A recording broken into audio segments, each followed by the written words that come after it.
Affolé par ce contact, murmurait encore une fois « déjà » et son regard suppliant montrait la chambre dont la porte était ouverte. Il éloigna de lui et d'un ton pressé. « Il faut que je me sauve, je vais arriver en retard. » Alors elle lui tendit ses lèvres qu'il effleura à peine et lui en donnait son ombrelle qu'elle oubliait, il reprit.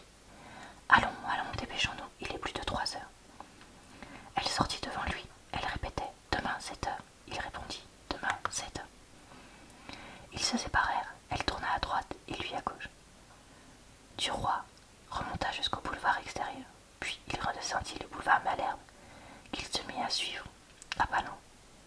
En passant devant un pâtissier, il aperçut des marrons glacés dans une coupe de cristal, et il pensa « Je vais en rapporter une livre pour Clotilde. » Il acheta un sac de ces fruits sucrés qu'elle aimait à la folie. À 4 heures, il était rentré pour attendre sa jeune maîtresse. Elle vint un peu en retard parce que son mari était arrivé pour 8 jours. Elle demanda « Peux-tu venir dîner demain? Il serait enchanté de te voir. » « Non, je dîne chez le patron. Nous avons un tas de combinaisons politiques et financières qui nous occupent. » Elle avait enlevé son chapeau. Elle ôtait maintenant son corsage qui la serrait trop. Il lui montra le sac sur la cheminée.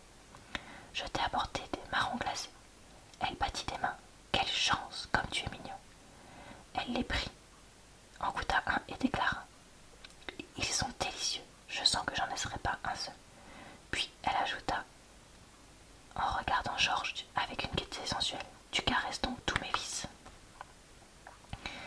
Elle mangeait lentement les marrons et jetait sans cesse un coup d'œil au fond du sac pour voir s'il en restait toujours. Elle dit « Tiens, assieds-toi dans le fauteuil, je vais m'accroupir entre tes jambes pour grignoter mes bonbons.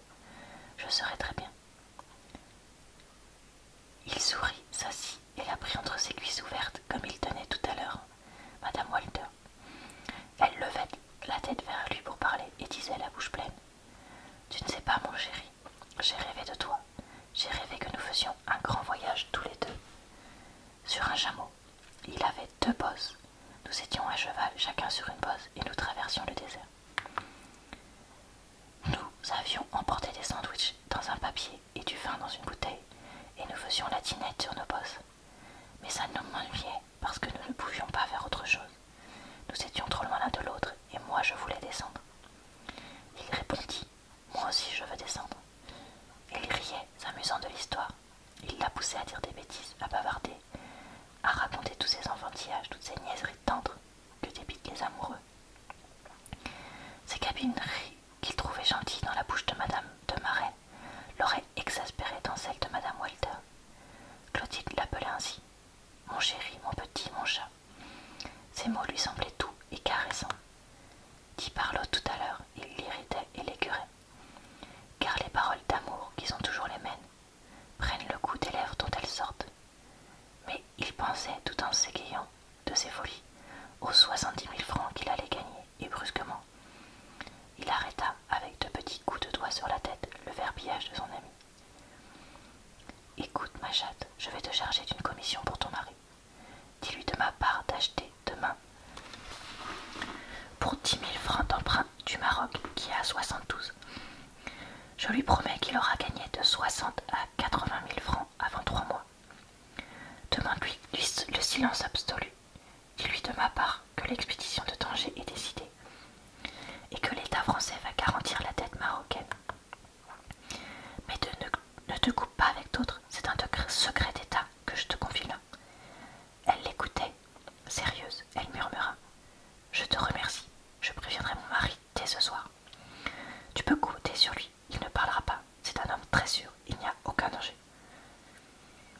Mais elle avait mangé tous les marrons. Elle écrasa le sac entre ses mains et le jeta dans la cheminée. Puis elle dit « Allons nous coucher » et, sans se lever, elle commença à déboutonner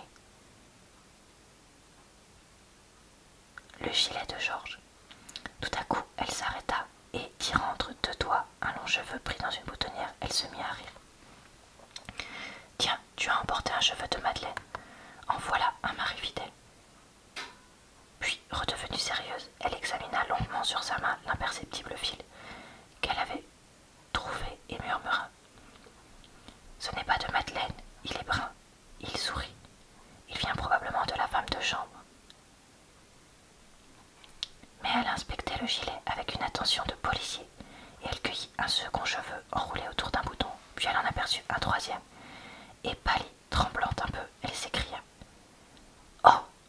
coucher avec une femme qui t'a mis tes cheveux à tous tes boutons. Il s'étonnait, balbutiait. Mais non, tu es folle. Soudain, il se rappela, comprit, se troubla d'abord, puis nia en ricanant, pas fâché au fond qu'elle ne le soupçonnât d'avoir de bonne fortune.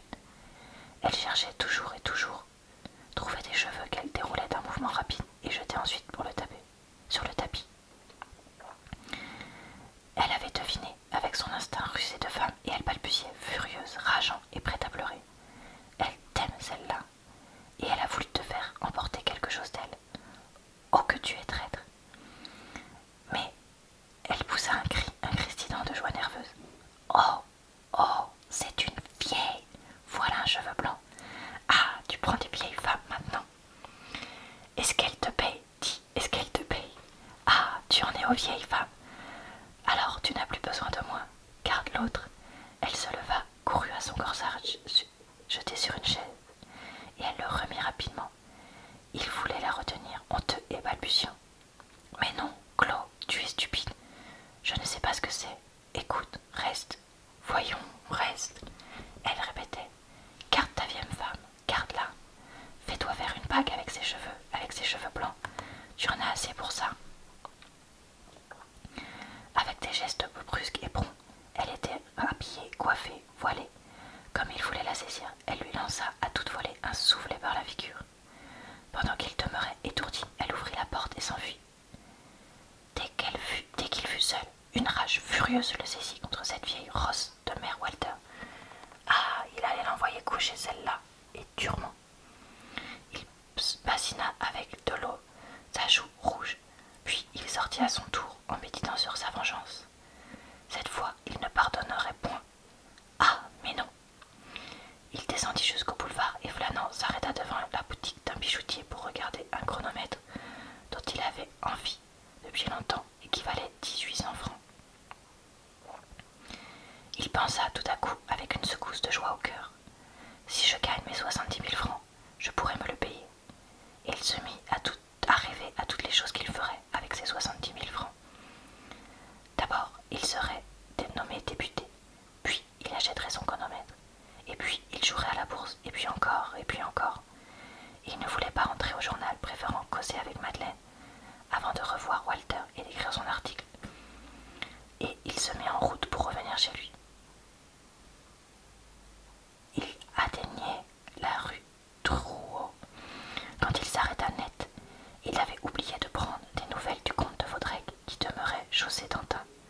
Il revint donc flânant toujours, pensant à mille choses, dans une songerie heureuse, à des choses douces, à des choses bonnes, à la fortune prochaine, et aussi à cette grappe de la roche et à cette vieille teigne de patronne. Il s'inquiétait point d'ailleurs de la colère de Clotilde, sachant qu'elle pardonnait vite. Quand il demanda au concierge de la maison où demeurait le comte de Vaudrec « Comment va monsieur de Vaudrec? On m'a appris qu'il était souffrant ces jours derniers. » L'homme répondit « Monsieur le comte est très mal, monsieur. On croit qu'il ne passera pas la nuit. La goutte est remontée au corps. » Du roi demeura tellement effaré qu'il ne savait plus ce qu'il devait faire. Vaudrec mourant. Des idées confuses passaient en lui, nombreuses, troublantes, qu'il n'osait point s'avouer à lui-même. Il balbutia « Merci, je reviendrai », sans comprendre ce qu'il disait. Puis il sauta dans un fiacre et se fit conduire chez lui. Sa femme était rentrée. Il pénétra dans sa chambre essoufflé et lui annonçant tout de suite « Tu ne sais pas, Vaudrec est mourant. » Elle était assise et lisait une lettre. Elle leva les yeux et 3 fois de suite répéta « Hein, tu dis, tu dis, tu dis. Je te dis que Vaudrec est mourant d'une attaque de goutte remontée au cœur. » Puis il ajouta « Qu'est-ce que tu comptes faire ?» Elle s'était dressée, livide, les joues secouées d'un tremblement nerveux, puis elle se mit à pleurer affreusement, en cachant sa figure dans ses mains. Elle demeurait debout, secouée par des sanglots, déchirée par le chagrin. Mais soudain, elle dompta sa douleur, et s'essuyant les yeux. « J'y vais, ne t'occupe pas de moi. Je ne sais pas à quelle heure je reviendrai, ne m'attends point. » Il répondit « Très bien, va. » Ils se serrèrent la main, et elle partit si vite qu'elle oublia de prendre ses gants. Georges, ayant dîné seul, se mit à écrire son article. Il le fit exactement selon les intentions du ministre, laissant entendre au lecteur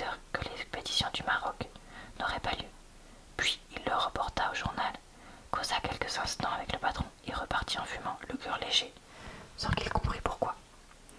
Sa femme n'était pas rentrée. Il se coucha et s'endormit. Madeleine revint vers minuit.